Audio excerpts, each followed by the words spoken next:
I want to talk to you about AI and imagination. The theme of this year's TiEcon is the combination of AI and imagination. Most of you are entrepreneurs. So my talk is about this interplay between AI as systems become more and more intelligent and our imagination. Why am I talking about this? Well, after that long introduction from Gary, I grew up in AI back when AI was not nearly as hyped and sexy as it is today. What you see up there is a paper that I wrote over a memorable summer about half a mile from here on Bowers. Intel used to have their artificial intelligence lab, and I spent a summer there just before I started at Stanford. And this paper was the result of my work over the course of that summer. There was an extremely successful application of neural networks, yes, the same neural networks 28 years ago, to the manufacturing line of Intel. And there was a parallel work to build the knowledge of the defects on the manufacturing line using probabilistic networks. And I wrote an approach to try to bring these two together. It was a memorable piece of work. And what you see below is a page from my PhD thesis, where I looked into how a logic-based reasoning system could bring together specialist solvers into a more general-purpose intelligence design. Both of these ideas are all of a sudden extremely relevant once again today. There has been a ton of excitement around AI. I have a few examples here. On the upper left is a picture from a system that was deployed in China by a company called SenseTime that just raised a massive round of financing. They have vision recognition using CNNs, which can look at a room like this and immediately identify everybody. In the middle, you see a augmented reality microscope that Google has launched last week or so, 2 weeks ago. And on the right, you see, again, less than a mile from here on San Tomas, that is NVIDIA's vehicle obstacle detection software using neural networks. You can see that the cars can see what is going on the road in front. In the middle row is some work that was done by the OpenAI Institute on self-playing games like Dota, which is not a strategy game, but it is more like a massively online multiplayer game, where they, through self-learning, achieved world-class competence. And then 3 examples of robotic advances in the bottom. On the left, that is a robot that was built by some kids at a university in Singapore from the Nanyang Technology University. The robot that assembles an IKEA chair. These are not easy tasks. They're easy for people to perform. In fact, these are on the low ends of the job chain. But one of the world-class robotic experts recently told me that in Japan, where they have some of the best robotic experts in the world, the act of assembling a bento box for lunch is something that people do. When you look at that and you say, people should not be assembling bento boxes. And yet we are at least 10 years away from a robot that could assemble a bento box, just the way people do. There is in the middle a robot that opens a door and can walk out of it from Boston Dynamics. And on the right is from here in California, UC San Diego recently launched a robot that is like an eel and can go in deep water.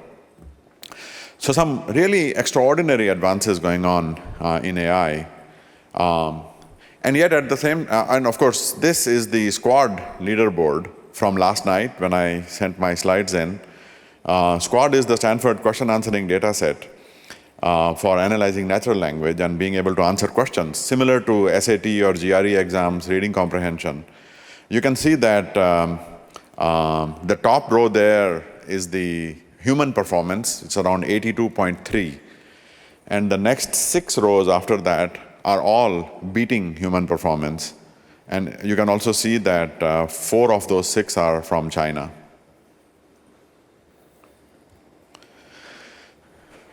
So this is all very exciting, but at the same time, we have also seen this.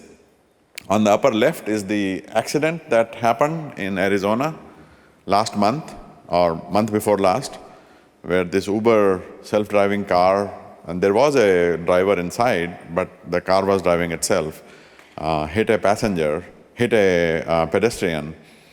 And when I think about it, yesterday, this company TiEcon launched an AI processor which does 128 trillion fixed point arithmetic operations per second. And I mean, as an AI guy, my entire life, I cannot see any reason why an AI system should not have seen that pedestrian walk in the path of it. They should have seen it the way we would see, at our resolution in our eyes, we would see an ant walk across the room. Not like a bullet walking across the room, but like an ant crawling across the room. It should have been that slow for the car to observe that, and it's unbelievable that it could not, but we don't know how these things are done. So, on the right there is a somewhat famous example of this Google system that thought that this turtle was in fact a rifle for whatever reason. Doesn't look like a rifle to me. A very funny experiment was done by a researcher called Janelle Shane recently, where she asked on Twitter people to send pictures of sheep in unusual places, and just to prank a neural network. And this is a hilarious stream on Twitter. If you have time, just search Janelle Shane and pranking a neural net. And based on the massive ImageNet library, there are some very famous neural networks that could not recognize sheep in funny places. And of course, people were sending pictures of sheep in funny places. I picked this particular one. This happens to be at some square in London. And that poor sheep is trying to drink from that water fountain. And this particular world-famous neural network thought that this is a lady holding a dog in a kitchen. And on a more thoughtful note, on the bottom right, I was in Singapore some time ago, and I woke up and I saw this beautiful orange glow on the skyline in Singapore. And for a second I was baffled, what is that? And it turned out that it was the sun rising on the other side. And you couldn't see the sun, of course, it was behind the building, but you could see the reflection of the sun. And it takes us about a second to realize that this is the sun coming up, casting this beautiful glow on the glass. And we are nowhere close to being able to make inferences like this. Nowhere close. The neural net, of course, has no idea what a sheep is, or what a sink is, or what a dog is for that matter. It is only recognizing pictures for their similarity to other pictures. That is where we are. So all the powerful advances that we have seen are still incredibly superficial. If you try asking Alexa or Siri or Cortana or any of these voice interfaces a simple question like, how tall was the President of the United States when Barack Obama was born? None of them can answer this question, and yet a 5-year-old can. And of course, if you break that question down into who is the President of the United States, when was Barack Obama born, who was the president on that date, and how tall was that person, all 3 questions they know the answers to, and yet they cannot do this kind of a reasoning. And in there lies the fundamental issue. McCarthy, the father of artificial intelligence, he was the head of my qualifying exam committee at Stanford. He wrote this essay about 20 years ago saying that the machine learning research is focused on appearances, not on the reality behind the appearance. And 20 years later, this is still very much the case. And Marvin, another great teacher of my life, he wrote this amazing essay in 1991, even earlier, where he talked about the power of the neural network-based approaches and also the power of the need for other approaches, more symbolic and reasoning-oriented approaches, and how he wished back in 91 that we would be able to combine these And Marvin passed away 2 years ago. We are still not close to this idea. So, in a horribly shortened nutshell, that is where we are. Great advances, incredibly powerful advances. We have already built systems that have killed people. And yet we are nowhere close to the kind of intelligence that we need. So what does the road ahead look like? And I have been studying this a lot. Those are the 6 layers of the sort of AI stack that is emerging, surrounded by the whole universe of research and education. And I think we will see a lot more research. There is a tremendous amount of research going on in AI in the US, especially in China, in Europe, and everywhere. Of course, it is concentrated in a handful of companies. Maybe less than 15 companies have pretty much the vast majority of the AI talent, which is itself a dangerous thing. And I hope that we will see more balanced research with more kinds of approaches. And I think slowly we are heading down that path. A lot more policy making. This Uber accident has woken up a lot of regulators. In Europe, the European Commission has created the first policy infrastructure for autonomous vehicles. So we'll see a lot more awakening with regard to policy making and research. We need a lot more education. Or most of you, I was asking Ram earlier, most of you are entrepreneurs. There are some students in the hall, some educators, many investors. We really have to go after the education problem. Right now, there are about between 10 to 20,000 people in the world who can program machine learning systems, meaning who can build machine learning systems. That's it, less than 20,000 people. And there is an incredible war for these people between incredibly powerful companies. The number of people who can use machine learning tools like TensorFlow and so forth is about 250 to 300,000. So that number, I mean, Infosys alone had 200,000 employees. So for the whole world to have roughly 300,000 people who can use machine learning systems. This is not programming machine learning systems. This is using machine learning systems to build applications. So these numbers have to grow by at least a factor of 100 or 1,000. And later in the day, my wife Vandana and Hadi Partovi, the head of Code.org, will talk a little bit about this. But this is a really serious problem. We are creating an incredibly asymmetric society where these powerful techniques are in the hands of a very small number of people. So this problem has to be solved. And frankly, it can simply be solved by all of us becoming students, switching our perspective and becoming students for our lives. And I think that is necessary. Romesh will speak after me. And Romesh has actually started a university in India. I think he'll talk about this. We need much better tools, much easier tools. This is complete nonsense that these technologies are inherently complex. If you look at the design tools for semiconductors, we have hundreds of billions of transistors in less than 1 square centimeter. And we have design tools for these which are verifiable and so forth. Of course, errors still creep up and so forth. But for anybody to say that deep neural networks cannot have simple, easy to use tools, this is complete nonsense. And yet, despite all this, we need applications, lots of applications. It's like that scene from The Matrix where Neo talks about guns, lots of guns. We need applications, lots of applications.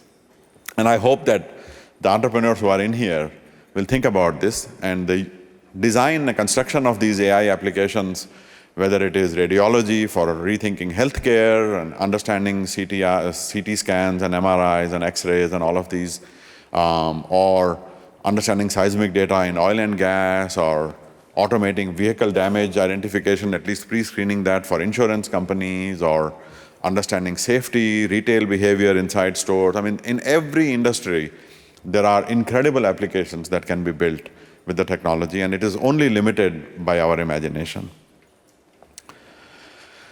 A lot of people ask me, what is it? Are we all going to become irrelevant? Are robots going to take our jobs? And as you have seen from the examples that I mentioned earlier, right now, 2018, we are still nowhere close to building systems that we don't even know the techniques that will get us to that point.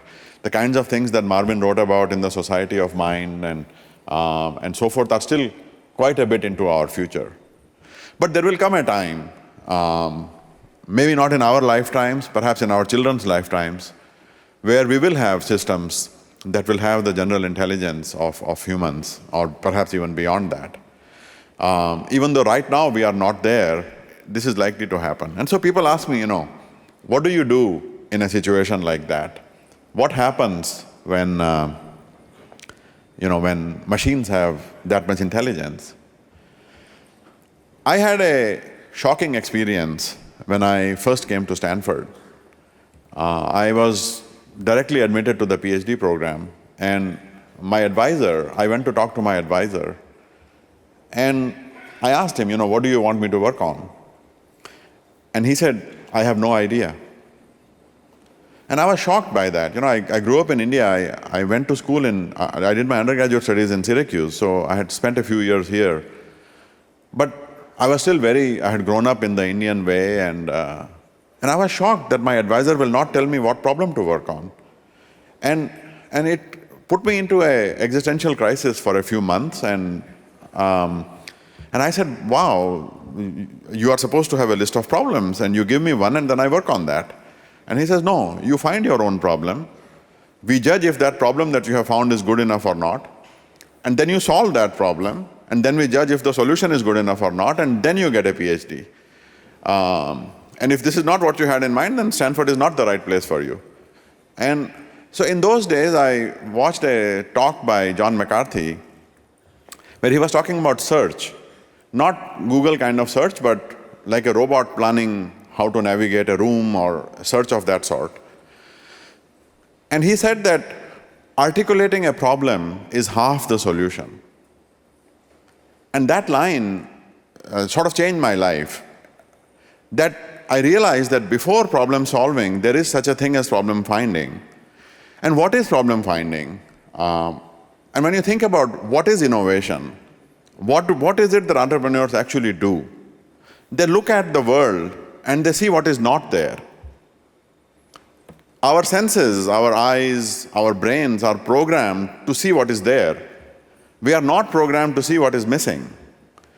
And every single thing that was ever innovated was the act of somebody seeing something that was not there. That is imagination. I think in a time, sometime in the near future, perhaps a few decades out, but not a few centuries out, we will reach a point where machines will be able to do everything that they are asked to do, can solve every problem that is describable. And in that time, the frontier becomes how to find a new problem. Our future in a time of AI is as innovators, as problem finders. And turns out that something like this actually already happened.